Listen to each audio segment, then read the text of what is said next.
Bismillahirrahmanirrahim.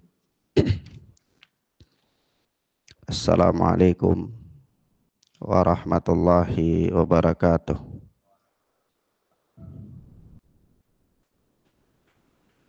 Walhamdulillahi hamdan katsiran thayyiban mubarakan fih kama yuhibbu rabbuna wa yarda. Asyhadu an la ilaha illallah wahdahu la syarikalah wa asyhadu anna Muhammadan abduhu wa rasuluh sallallahu alaihi wa ala alihi wa ashabihi wa man tabi'ahum bi ihsanin ila yaumiddin. Amma ba'd. Ikhwan wa akhwat rahimani wa rahimakumullah, kita lanjutkan pelajaran kita masih dengan kitab Aqidatus Salaf wa Ashabul Hadith oleh Al-Imam Abu Uthman As-Sabuni rahimana wa rahimahullah.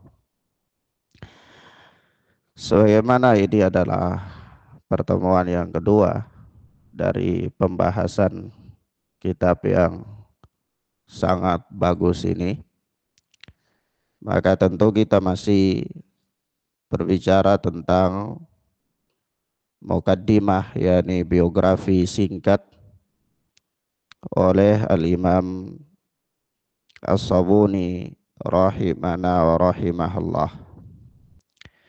Ikhwan wa akhwat, Al-Imam Abu Uthman Ismail bin Abdurrahman As-Sabuni, beliau lahir pada tahun 373 Hijriah dan wafat pada tahun 449 Hijriah. Beliau rahimana wa rahimahullah mempunyai atau hidup di bawah bimbingan keluarga yang cinta terhadap ilmu, dan ayah beliau adalah Abu Nasr, seorang pemberi nasihat yang sangat terpandang pada zamannya. Hanya saja karena beliau mempunyai pandangan-pandangan dan fanatisme terhadap madhab, maka beliau suatu ketika diserang dan dibunuh. Maka kita ingin katakan sekali lagi bahwa inilah di antara kerusakan-kerusakan fanatisme madhab. Maka fanatisme madhab itu membawa kepada banyak kerusakan sekali. Di antaranya sampai tidak segan-segan terjadinya pertumpahan darah. Maka wajar saja kalau seandainya kemudian ada sebagian para pentahqiq mengatakan bahwa madhab itu, fanatisme madhab dalam artian dia membawa kepada kerusakan demi kerusakan. Salah satu contoh konkret adalah terbunuhnya sebagian besar atau terbunuhnya beberapa para imam dan para ulama. Abu Nasr misalnya, bapak daripada Al-Imam As-Sabuni, itu terbunuh karena fanatisme madhab pula. Nah, ketika beliau terbunuh itulah pada usia 9 atau 10 tahun, Al-Imam As-Sabuni menggantikan kedudukan bapaknya untuk memberikan nasihat. Masih muda sekali. Kalau kita pada usia segitu masih sibuk main bola, ya, masih sibuk cari cilok, masih sibuk saling dorong-dorongan di kamar mandi sampai pintu-pintu kamar mandinya rusak, ya, keran-keran airnya kita buka dan kita angkat tutup pada usia yang segitu. Ya, kadang-kadang usianya yang jenggotnya sudah panjang pun kalau wudhu seperti air tumpah dari satu galon besar. Ya, kita belum paham sekali tentang ilmu. Padahal jenggot kita sudah panjang, ya. Maka ikhwanna fiddin azani Allah wa iyyakum. Nah ini Al-Imam As-Sabuni rahimana wa rahimahullah.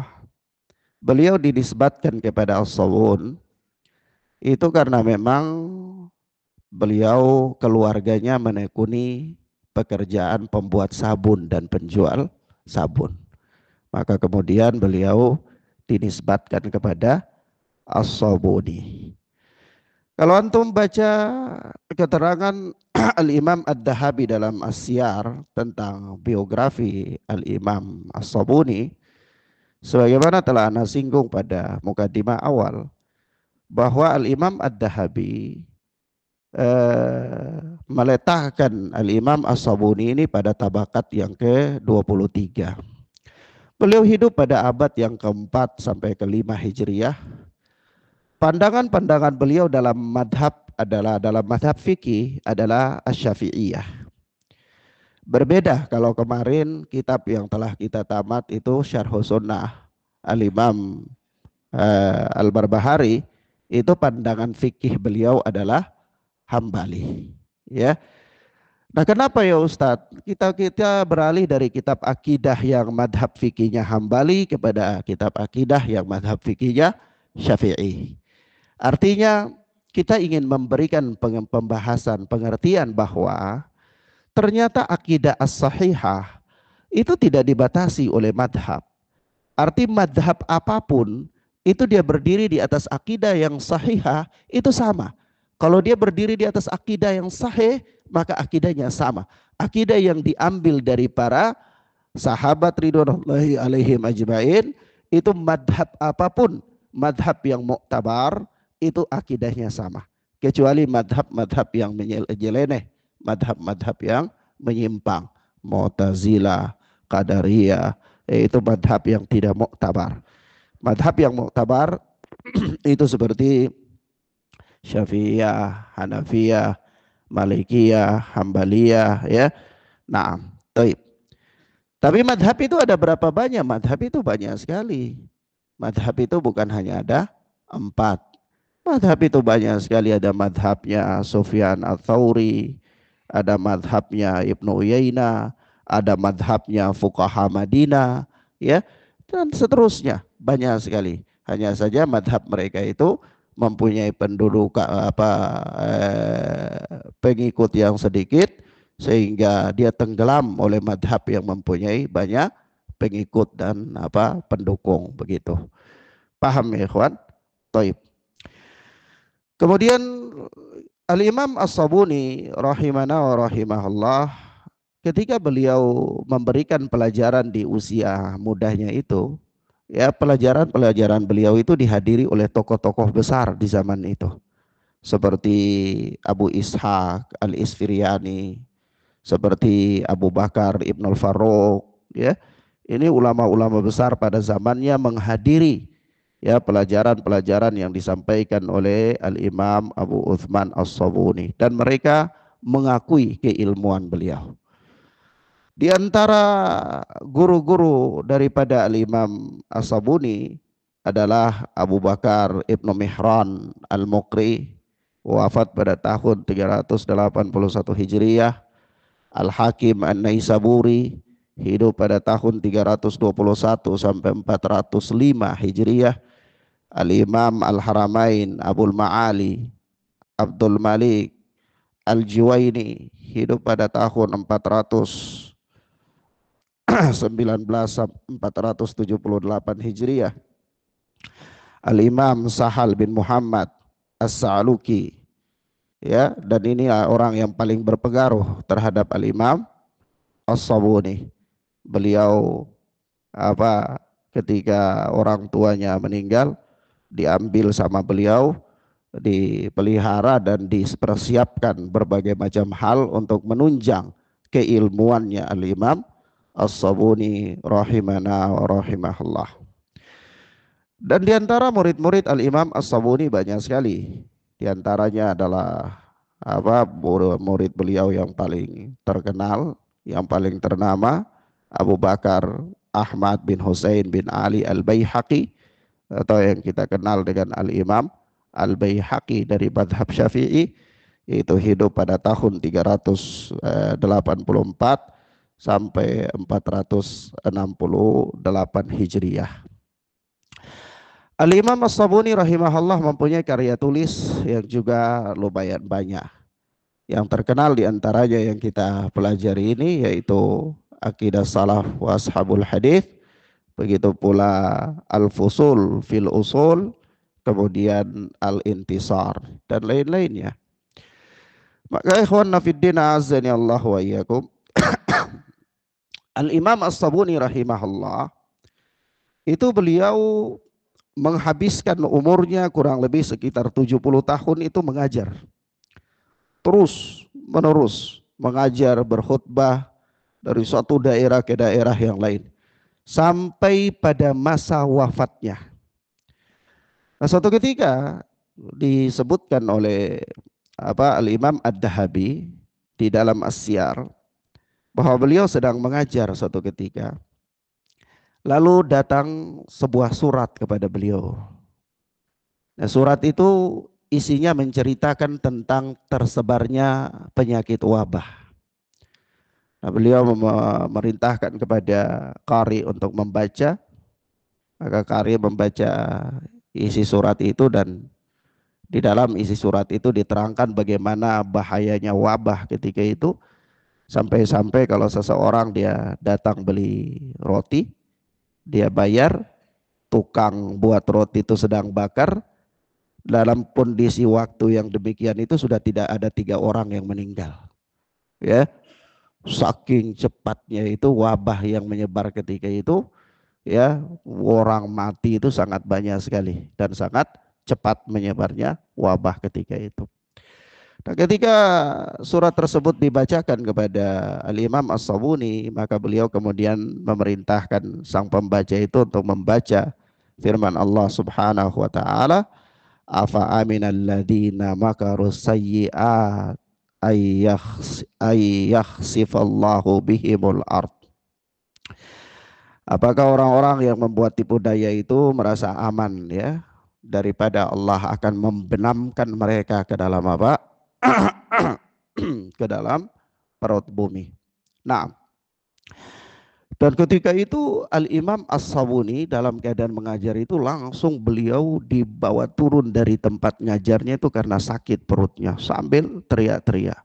Dirawat selama beberapa hari dengan perawatan seadanya ketika itu, sakit yang luar biasa, dan karena wabah itulah, penyebab wabah itulah beliau rahimana wa rahimahullahu ta'ala wafat. Dan ikhwan wa akhwat, saya ingin katakan bahwa perhatian dan kepedulian para ulama terhadap keselamatan umat itu jauh lebih besar daripada perhatian mereka terhadap keselamatan mereka sendiri. Kita lihat banyak sekali, seperti Al-Imam Sufyan Ats-Tsauri. Suatu ketika beliau diranda sakit yang luar biasa. Maka dokter mengatakan kepadanya, engkau harus istirahat, gak boleh ngajar, dan kurangi rasa takutmu kepada Allah Subhanahu wa ta'ala. Nah, rasa takut yang terlalu tinggi ini menyebabkan apa? Rusak pembuluh darahmu. Kata dia, kata Sufyan Ats-Tsauri rahimana wa rahimahullah, beliau enggan untuk menuruti nasihat daripada sang dokter itu, dan beliau terus ya berdasarkan kebiasaannya, dan beliau wafat dalam kondisi yang demikian. Kita lihat pula Al-Hafidh Ibnu Katsir rahimahullah, dalam masa tuanya dalam keadaan buta, nggak bisa melihat apa-apa, tetapi kepeduliannya terhadap keselamatan umat itu begitu luar biasa, terus meriwayatkan hadis, tetap mengajarkan ilmu. Kita zaman sekarang kadang-kadang buang angin 3 kali sudah nggak ngajar 1 minggu, ya. Padahal ini adalah Ustadz, orang alim yang umat ini menunggu ilmu mereka, menunggu bimbingan mereka, menunggu arahan mereka. Tapi mereka sibuk-sibuk main raket, sibuk main voli. Lalu bagaimana umat ini mau dibimbing dengan apa? Umat ini mau dijaga dengan apa? Kalau para alimnya saja sudah menyia-nyiakan waktunya dalam mengarahkan dan membimbing umat. Kita melihat perjalanan para ulama. Mereka sangat mengorbankan diri mereka untuk keselamatan umat. Sampai-sampai di antara mereka sekian banyak para ulama yang rela hidup membujang untuk apa? Untuk berjihad. Bagaimana berjuang untuk membentengi umat ini. Sampai-sampai suatu ketika ada seorang imam, saya lupa namanya. Itu dia ada seorang wanita kaya raya menawarkan diri kepadanya untuk menikah. Kalau kita ini jangankan wanita kaya raya menawarkan diri, dengar ada janda kaya aja udah ya. Kita punya daftar sudah full. Mana janda kaya di sekitar Keranggan ini? Elang 5. Ya. Mana janda kaya di sini? Kita sudah daftar kayak petugas sensus saja. Ya. Tapi ini ikhwan fiddin azani Allah wa iyyakum, padahal modal nggak punya. Kadang-kadang ilmu nggak punya, harta nggak punya. Lalu dengan apa kita mau hidupi orang? Dengan apa kita mau nafkahi mereka? Modal celana dalam doang. Ikhwan fiddin azani Allah wa iyyakum. Tapi semangat. Ya nggak apa-apa, kita hargai semangatnya. Maka ikhwan fiddin azani Allah wa iyyakum. Seorang penuntut ilmu, seorang alim, perhatiannya terhadap umat dan terhadap ilmu jauh lebih besar dari perhatiannya terhadap keselamatan dirinya sendiri. Berapa banyak para ulama yang mereka kemudian diangkat dari tempat ngajarnya karena kondisi sekarat. Ya, dalam kondisi sekarat mereka ngajar. Kenapa? Keselamatan umat. Maka ikhwan fiddin azani Allah wa iyyakum, ketika itu ada seorang wanita kaya datang kepada seorang syekh menawarkan dirinya untuk dinikahi. Apa jawaban syekh itu? Saya tidak butuh kepadamu. Ya, saya lagi sibuk. Ya, sibuk terhadap ilmu dan seterusnya. Apa jawaban wanita itu? Saya juga lebih tidak butuh terhadapmu. Tapi saya ini kaya. Saya mau menikah denganmu supaya harta saya ini diwariskan kepadamu. Supaya engkau gunakan untuk apa? Umat, begitu katanya. Ya. Subhanallah. Maka kemudian akhwana fiddin azani Allah wa yakum, banyak sekali kalau kita mau lihat kisah-kisah para ulama bagaimana mereka apa menghabiskan umur mereka, menghabiskan fokus mereka ya semata-mata untuk apa? Umat. Suatu ketika Al-Alama Ibnu Bas rahmatullah alaih itu dalam satu safar dan kebiasaannya Asy-Syaikh itu kalau bersafar sering membawa buku-buku dan beliau meminta orang yang ikut dengan beliau untuk membacakan buku-buku itu dan beliau dengar, dibaca sepanjang perjalanan itu, baca, beliau dengar. Ada yang beliau kasih taklik, beliau harus kasih taklik, ada yang enggak, ya sudah dibaca, beliau dengar. Nah suatu ketika sampai pada suatu perjalanan yang sangat indah jalannya, maka pembaca ini diam. Syekh menunggu lama, gak ada yang baca. Kata beliau, kenapa diam? Kata mereka, ya pemandangannya sangat bagus ya Syekh. Apa kata Syekh? Hanya dengan kenikmatan dirimu memandang pemandangan ini, umat engkau korbankan. Gini aja, sudah.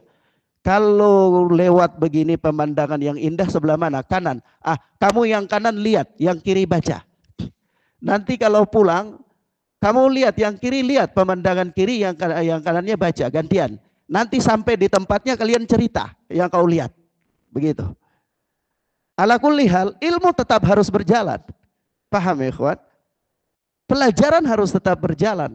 Sibuk boleh, sakit boleh, tapi ilmu harus tetap berjalan. Kenapa? Karena itulah kemaslahatan umat. Umat akan dibimbing dengan itu. Ilmu nggak bisa, umat nggak akan bisa dibimbing dengan apapun, nggak bisa. Umat ini dibimbing dengan ilmu. Dan ulama rujukan umat, ulama referensi umat. Sehingga referensi itu harus benar-benar menjadi referensi. Tempat di mana umat itu merujuk. Dan kapan ketika umat itu merujuk, dia selalu siap. Itu namanya referensi. Maka ikhwan fiddin azani Allah wa iyyakum. Al-Alama Muqbil bin Hadi rahmatullah alaih, itu dari Yaman kalau mau umroh itu gampang aja, jalan kaki juga bisa walaupun memang berat ya, atau pakai kendaraan. Dan seorang syekh kibar negeri Yaman, ya mujaddid negeri Yaman ya di abad ini, itu kalau mau umroh ya mudahlah, gampang kendaraan. Tetapi karena kemaslahatan umat, Itu puluhan tahun beliau tidak pernah meninggalkan kursinya untuk pergi bersafar, pergi berumroh, tidak ada. Beliau tetap duduk di kursinya dalam rangka mengajar dan membimbing umat. Kenapa ya ikhwan? Karena membimbing umat dengan Al-Quran dan Sunnah itu perkara yang jauh lebih penting dari semuanya. Perkara yang apa? Jauh lebih penting dari semuanya. Kenapa? Karena ketika ilmu agama ini diangkat oleh Allah Tabaraka wa Ta'ala, maka umat akan kebingungan. Ketika para ulama diwafatkan oleh Allah, kemana lagi kita akan mencari referensi? Kemana lagi kita akan bertanya? Padahal Allah Tabaraka wa Ta'ala mengatakan fas'alu ahlad dzikri in kuntum la ta'lamun.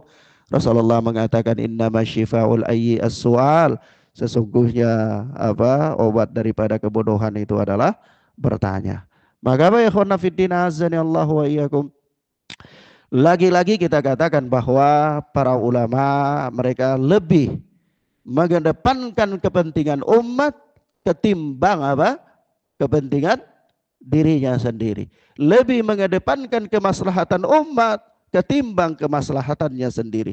Lebih mengedepankan kesehatan umat daripada kesehatan dirinya sendiri. Kesehatan umat dalam tanda kutip adalah benarnya akidah umat, benarnya agama umat itu jauh lebih penting di atas segalanya.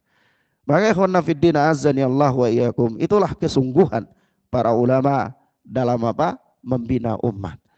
Maka sangat disayangkan dan sangat disayangkan, sangat disayangkan dan sangat disayangkan. Entah berapa kali kita katakan sangat disayangkan. Kalau seandainya ada seorang alim, kemudian dia banyak menghabiskan waktunya dengan alasan dia berolahraga, banyak menghabiskan waktunya dengan alasan dia bahasa modernnya sekarang itu healing healing, sudah terus capek nggak ngajar, kasihan sekali, sangat disayangkan. Tanggung jawabnya terhadap umat ini perkara yang harus dimotivasi lagi supaya dia benar-benar merasa memiliki umat dan merasa bertanggung jawab terhadap umat. Nah, baik. Demikian akhwana fiddin azani Allah wa iyyakum, kita masuk pada mukaddimah Syekh atau Al-Imam Abu Uthman As-Sabuni rahimana wa rahimahullah. Berkata Al-Imam Abu Uthman As-Sabuni rahimana wa rahimahullah, alhamdulillahi rabbil alamin wal aqibatu lil muttaqin wa sallallahu wa sallama ala nabiyyina Muhammadin wa alihi wa sahbihi ajma'in, amma ba'd. Segala puji bagi Allah Rabbul Alamin, wal aqibatu lil muttaqin,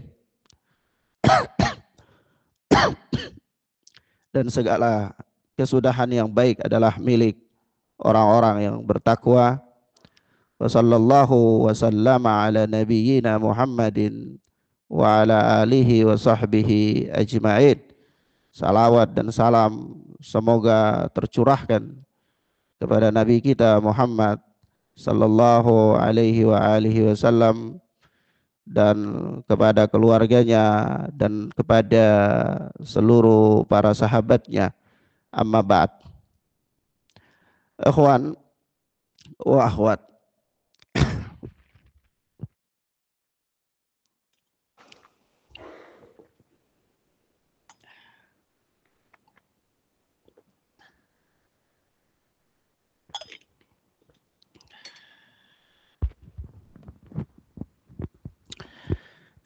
maklum kayaknya kurang kopi, makanya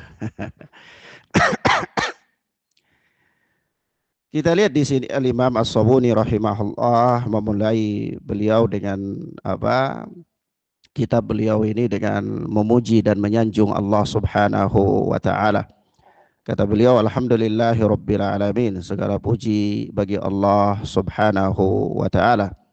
Tentu ini adalah dalam rangka meneladani Rasulullah sallallahu alaihi wa alihi wasallam Rasulullah dalam memulai nasihat beliau, itu beliau memuji Allah Subhanahu wa taala. Dan Allah Subhanahu wa taala berfirman, alhamdulillahi rabbil alamin.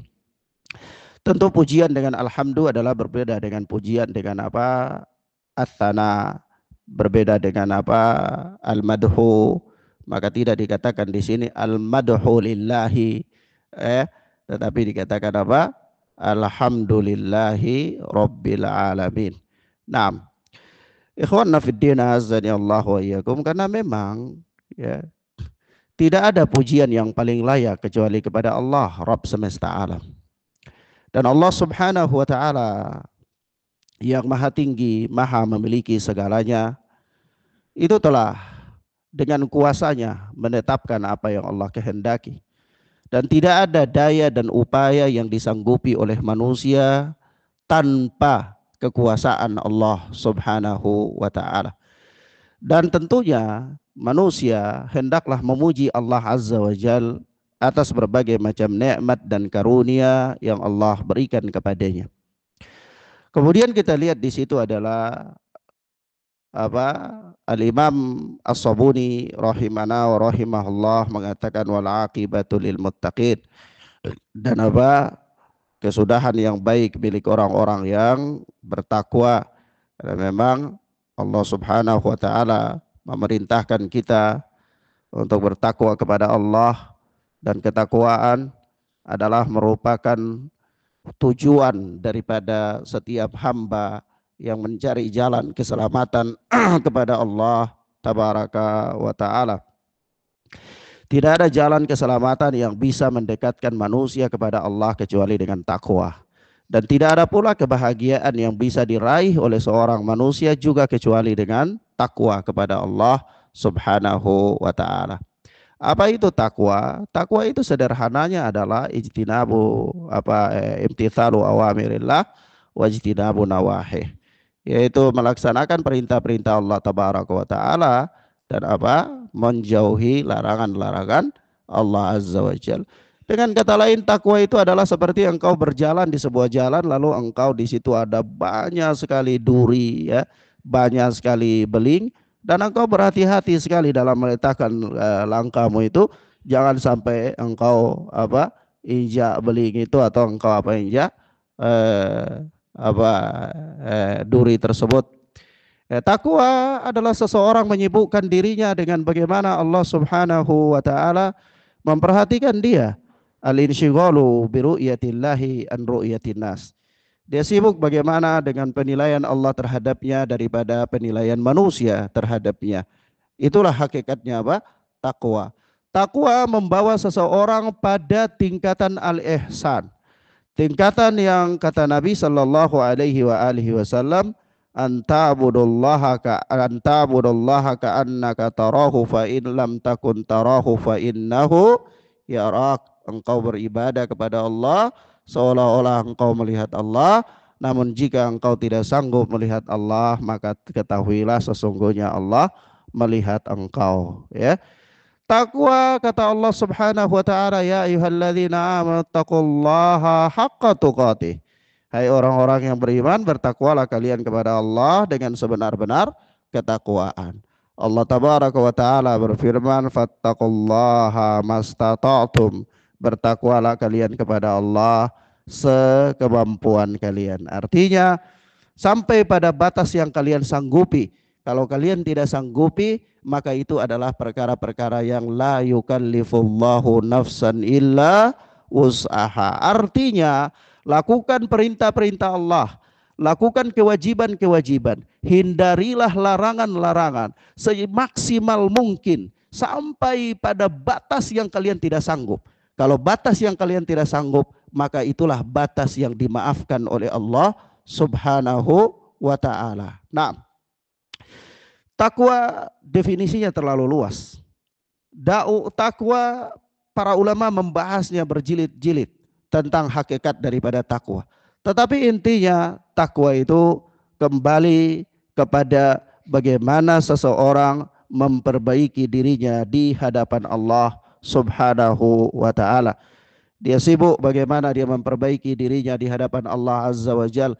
Dalam setiap apa kesempatannya, setiap keadaannya dia hiasi dengan takwa kepada Allah Tabaraka wa Ta'ala. Nah, dan apa ya ikhwana fiddin azani Allah wa iyyakum, takwa itu perlu istiqamah di atasnya. Takwa itu perlu apa? Istiqamah di atasnya. Berapa banyak orang yang pada awalnya dia bersemangat, pada awalnya dia gigih, tapi kemudian di pertengahannya dia lemah atau bahkan di akhirnya dia menghilang, ya. Maka dari itu takwa itu juga perlu istiqamah, perlu continue. Maka dari itu kita selalu ya berdoa kepada Allah, meminta kepada Allah Subhanahu wa taala agar senantiasa Allah mengistiqamahkan kita di atas ketakwaan. Rasulullah sallallahu alaihi wasallam mengajarkan kita untuk berdoa, Allahumma ya muqallibal qulub, tsabbit qalbi ala dinik, ya musarrifal qulub, sarrif qalbi ala ta'atik. Ya Allah, zat yang maha membolak-balik hati manusia, baliklah hatiku di dalam agamamu. Ya Allah, zat yang maha membolak-balik hati manusia, baliklah hatiku di atas ketakwaan kepadamu. Kita juga berdoa, Allahumma arinal haqqa haqqan warzuqna ittiba'ah, wa arinal batila batilan warzuqna ijtinabah. Ya Allah, tunjukilah kami yang benar itu adalah benar, dan tunjukilah, berikanlah kami kekuatan untuk mengikutinya, dan tunjukilah kami yang salah itu adalah salah, yang batil itu adalah batil, dan berikanlah kami kekuatan untuk apa? Untuk menghindari kebatilan itu. Kenapa ya kawan? Karena berapa banyak orang dia telah mengerti tentang kebaikan tetapi dia tidak berdaya untuk mengikuti kebaikan tersebut. Dia tahu tentang kebaikan tetapi hanya sebatas pengetahuannya saja. Dia mau bergabung dengan kebaikan itu sulit sekali. Apa bukti konkretnya? Contoh konkretnya banyak. Kita lihat ya kawan. Di zaman Rasulullah sallallahu alaihi wasallam atau zaman yang lebih jauh dari itu, katakanlah apa namanya? Nabi Allah Ibrahim alaihi salatu wassalam. Ya, kemudian setelah Nabi Allah Ibrahim alaihi salatu wassalam, kita lihat Nabi Muhammad sallallahu alaihi wasallam. Itu paman beliau. Ya, siapa paman beliau? Abu Talib. Paman Rasulullah itu, Abu Talib itu jadi besan Rasul apa enggak? Besan apa enggak? Besan apa enggak? Besan ya? Kenapa besan Pak Edi?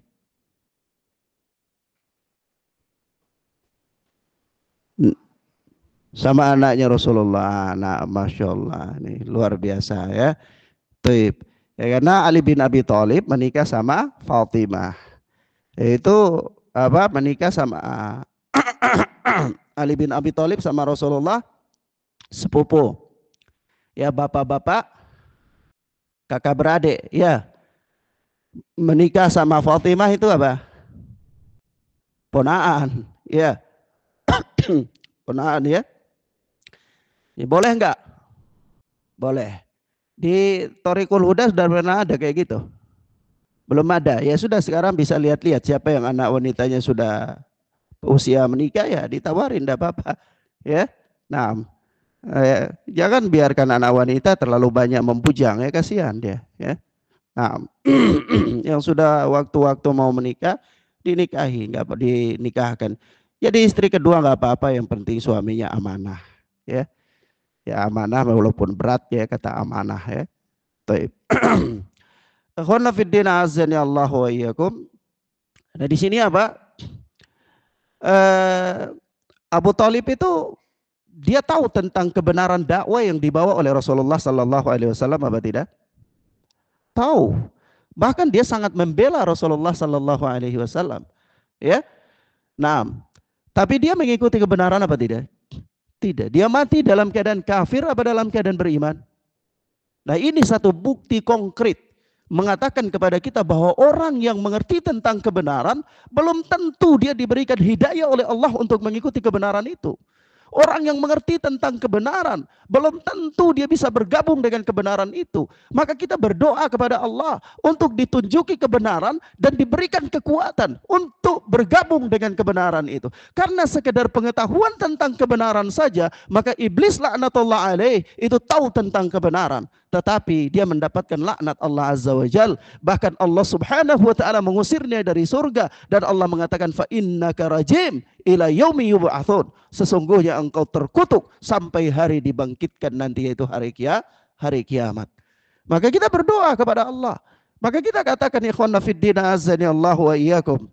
Ya, kita memohon kepada Allah supaya Allah memberikan kita kekuatan untuk istiqamah di atas kebenaran. Dan begitu pula kita berdoa, Allahumma arinal haqqa haqqan warzuqna tibaa wa arinal batila batilan warzuqna tinaba. Ya Allah, tunjukilah kami yang batil itu adalah batil dan berikanlah kami kekuatan. Karunialah kami, ya, berikanlah kami taufik agar supaya kami bisa menghindari kebatilan itu. Berapa banyak orang yang tahu tentang kerusakan, berapa banyak orang yang tahu tentang kebatilan, tetapi mereka tidak berdaya untuk menghindar dari kebatilan itu. Berapa banyak orang yang tahu ini batil, berapa banyak orang yang tahu ini mungkar, tetapi mereka tidak mampu untuk keluar dari kemungkaran itu. Mereka tidak mampu keluar darinya. Maka dari itu kita membutuhkan pertolongan Allah Subhanahu wa ta'ala. Maka jangan sandarkan hidayah yang Allah berikan kepada Anda itu kepada diri Anda, atau kepada kemampuan Anda, atau kepada guru Anda. Jangan, tapi sandarkanlah itu kepada Allah Jalla wa'ala. Maka ikhwanna fiddin azani Allah wa iyyakum, maka lagi-lagi kita katakan bahwa takwa itu membutuhkan istiqamah. Nah, orang yang istiqamah itu dia harus mencari jalan-jalan supaya bisa istiqamah. Kenapa? Karena tidaklah Allah Azza wa Jal menjadikan sesuatu, melainkan Allah jadikan beserta dengan sesuatu itu sebab-sebabnya, ya, supaya logis bagi manusia. Bukan Allah tidak mampu untuk menjadikan sesuatu itu tanpa sebab, bukan.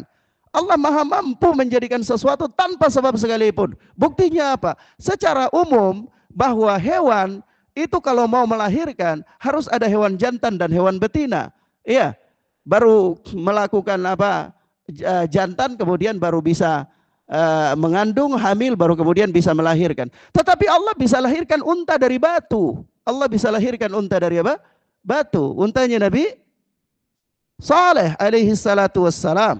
Ya, secara umum manusia itu lahir harus ada pernikahan dulu. Tetapi Allah Subhanahu wa taala melahirkan Nabi Allah Isa alaihi salatu wassalam tanpa adanya pernikahan. Maryam, ya, as-siddiqah, tidak melakukan pernikahan dengan lelaki siapapun. Mahfum ya kawan? Artinya Allah bisa mampu untuk melakukan itu semua. Tetapi supaya logis bagi manusia, pada umumnya Allah Azza wa Jal menakdirkan sesuatu, menetapkan sesuatu itu dengan menetapkan sebab-sebabnya pula. Ya. Nah, sebab itu berapa banyak orang yang dia tergelincir itu karena dia sendiri melakukan sebab-sebab ketergelinciran. Allah Azza wa Jal mengatakan falamma zagu azaghallahu qulubahum. Tatkala mereka itu sudah mulai miring kepada penyimpangan, maka Allah pun membuat mereka jadi menyimpang. Allah membuat hati-hati mereka menyimpang. Kenapa? Dia sudah melakukan sebab-sebab untuk itu. Dia sudah melakukan sebab-sebab untuk apa? Untuk menyimpang. Begitu juga Allah mengatakan kepada kita, afara'aita man ittakhadha ilahahu hawa wa adallahu Allahu ala ilmin wa khatama ala sam'ihi wa qalbihi wa ja'ala ala basarihi gishawah faman yahdihi min ba'dillah. Perhatikan, Allah Subhanahu wa taala mengatakan, tidakkah engkau melihat orang yang menjadikan hawa nafsunya sebagai sesembahan, lalu Allah kunci mati hatinya, Allah kunci mati pendengarannya, Allah kunci mati hatinya, dan waja'ala ala basarihi gisawah, Allah letakkan di atas penglihatannya itu tabir penutup sehingga dia tidak bisa melihat al-haq. Dia disesatkan. Kenapa dia sesat? Karena afara'aita man ittakhadha ilahahu hawa. Tidakkah engkau melihat orang yang menjadikan hawa nafsunya itu sebagai sesembah? Karena dia memperturut hawa nafsunya, sebabnya memperturut hawa nafsunya, maka apa yang terjadi? Allah kunci mati hatinya, Allah kunci mati pendengarannya, Allah tutup penglihatannya. Dia tidak mampu melihat kebenaran, dia tidak mampu merasakan kebenaran, dia tidak mampu memikirkan tentang kebenaran. Hatta kebenaran itu jelas bagi dia bagaikan matahari di siang bolong. Maka dari itu ya ikhwan, orang supaya dia istiqamah itu dia harus melakukan sebab-sebab keistiqamah, sebab-sebab keistiqamahan. Dan tidak ada sebab keistiqamahan yang paling istimewa. Sebab keistiqamahan itu banyak sekali. Tapi tidak ada sebab keistiqamahan yang paling istimewa melainkan hadir dalam majelis ilmu. Luqman Al-Hakim pernah berwasiat kepada anaknya, "Ya bunayya jalisil ulama wa zahimhum birrukbatai." Wahai anakku, duduklah dengan para ulama, bersimpulah, lipatlah lututmu di hadapan mereka. Fa innallaha yuhyil qalba binuril ilm. Karena Allah Subhanahu wa taala menghidupkan hati dengan cahaya ilmu, kama yuhyil ardal maitata. Sebagaimana Allah Azza wa Jalla menghidupkan tanah yang tandus, tanah yang kering, tanah yang sudah mati, biwabilis saba, dengan turunnya air hujan yang lebat. Turunnya apa? Air hujan yang lebat. Maka ikhwanna fiddin azani Allahu wa iyyakum, ya, setiap orang hendaklah dia mengupayakan untuk istiqamah di atas ketaatan kepada Allah. Dan sebab-sebab ketaatan, sebab-sebab keistiqamahan di atas ketaatan kepada Allah adalah menghadiri majelis ilmu. Nah, taib. Ilahuna ikhwanna fiddin azani Allahu wa iyyakum. Ana kira apa ini mukaddimah yang bisa ana sampaikan berkaitan dengan apa pelajaran kita, yaitu pelajaran Aqidatu Salaf wa Ashabul Hadith oleh Al-Imam As-Sabuni rahimana wa rahimahullah. Mudah-mudahan bermanfaat bagi kita semua insyaallah taala.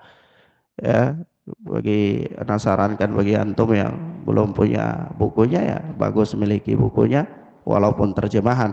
Kalau nggak bisa memiliki ya buku syarah, ya minimal miliki buku matan, karena yang paling terpenting itu adalah matan. Ya, ana mau sampaikan nasihat bahwa ana berulang-ulang kali di majelis para masyayikh di negeri Yaman, itu bukan ana dengar satu kali dua kali, ya, ana dengar berulang-ulang kali. Itu kata mereka begini, hifdzul mutun nisful fahmi. Hafal matan itu separuh dari pemahaman. Jadi minimal kita memiliki matan dari sebuah kitab. Nah, membaca matan secara berulang-ulang dari sebuah kitab, apalagi sampai kita mampu untuk menghafalnya, itu sudah separuh pemahaman daripada isi kitab tersebut. Syarah itu tidak perlu dihafal, syarah itu dipahami saja. Karena syarah itu banyak sekali, penjelasan itu banyak sekali. Maka penjelasan biasanya tidak bertumpu pada salah satu syarah, pada salah satu penjelasan para ulama. Bisa dari berbagai macam, bisa melakukan tahqiq, bisa melakukan ringkasan-ringkasan dari berbagai macam penjelasan para ulama, tetapi intinya memahami apa matan daripada kitab itu. Maka ana sarankan antum punya matan-matan kitab akidah yang kita pelajari itu sebaiknya miliki dengan baik, ya. Apalagi Al-Imam As-Sabuni ini madhab Syafi'i, madhab yang paling didengung-dengungkan oleh kaum muslimin di Indonesia. Maka kita ajak mereka supaya belajar akidah madhab Syafi'i, ya, diantaranya adalah akidah salaf ashabul hadith, ya, imam-imam dari kalangan Syafi'iyah, ya. Nah, ada juga akidah dari Syafi'iyah banyak, bukan ulama-ulama Hanabilah saja, seperti syarh sunnahnya Al-Imam Al-Muzani, ya, kemudian usulus sunnah Al-Imam Al-Humaidi juga Syafi'iyah. Al-Humaidi muridnya Al-Imam Asy-Syafi'i, gurunya Al-Imam Bukhari rahimana wa rahimahumullah. Taib. Ilahuna ya akhwat, itu sedikit mukadimah yang kita bisa sampaikan. Ana kayaknya bicara belum bisa terlalu banyak, Paus. Kurang ngopi. Ya, nah. Wallahu a'lam bissawab. Subhanakallahumma bihamdika asyhadu an la ilaha illa anta astaghfiruka wa atubu ilaik. Wassalamualaikum warahmatullahi wabarakatuh.